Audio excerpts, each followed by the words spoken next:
Hello mga kapilingon, welcome to Pilingero Channel no.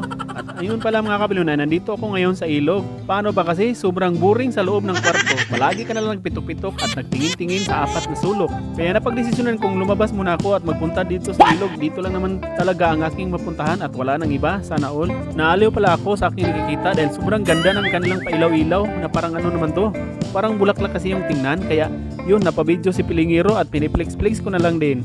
At habang ako'y nagpe-flex-flex, may nakikita ako dito mga kapilingon na parang gagamba, kaya dali-dali kong pinuntahan at dinouble check kung gagamba nga ba talaga ito dahil nandito sa poste at hindi nga ako nagkamali mga kapilingon at ako'y napamangha dahil sobrang laki ng kanilang gagamba dito. Grabe, sobrang laki talaga ng kanilang gagamba dito. Times 2 ang laki nila kumpara sa atin. Ika nga, gagambang ano ito, sa Cebu, tinatawag namin itong tambayawan. Kung alam nyo, basta tambayawan yan sa amin ng ganyang kalaki. At dahil naamis ako sa sobrang laki ng gagamba ay pinaglaro-laruan ko muna, pinaikot-ikot ko sa aking kamay at pinagapang-gapang ko muna sa aking damit dahil sobrang tuwa ni Pilingero dahil ngayon lang tayo nakakita ganyan no. Naignorante talaga ako at akin talagang piniflix-flix ng paulit-ulit.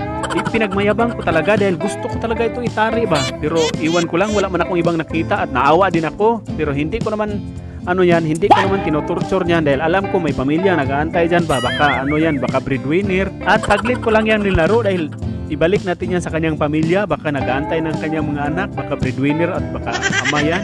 Kaya yan, pinagapang ko muna, sobrang lapot ng kanyang lawa at dito na banda mga kabilon ay pinauwi ko na siya. Binilagay ko sa may sa may gubat ay sa may damuhan pala. Iwan ko lang anong tamang tawag yan, basta sagbot mo yan sa amin oy. Pero napaisip rin ako, parang mali ata ako sa aking desisyon kasi kailang ulit kong pinagapang yan at kusa din siyang bumabalik sa akin. Siguro kung nakapagsalita lang yun, siguro naglalayas ito at gusto niyang sumama sa akin. Pero tinutulak ko rin siya at gusto ko talaga siyang ibalik sa kanyang tahanan kaya pinakatay ko na naman ulit or pinagapang. Pero kusang babalik talaga siya sa akin. Siguro naamoy niya ako, siguro ako no, iwan ko lang. At ito na nga, ibinalik ko siya sa ibang lugar, ibang dahon. Baka ayaw niya yung dahon na kanina, kaya ito na naman. Ayaw niya talagang umalis. Siguro nagsasabi ito, kunin mo lang ako busing dahil ako, homeless din naman ako sa amin. Buti pa sa yung sulok. Nandun tayo, magpitok-pitok tayo doon. Pero ay iwan ko lang talaga. Iniiwan ko na lang yan dyan dahil naawa din naman ako ba. Baka mamatay lang yan dahil din naman, wala tayong lalagyan. Kaya babay muna gagamba dahil uwi muna sa Pilingero.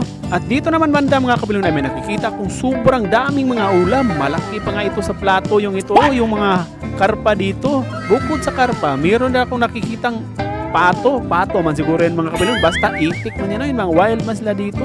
At ang kagandahan nila dito mga kabilon ay sobrang abunda sila sa mga dito ba, yung mga pato man siguro ganyan no, basta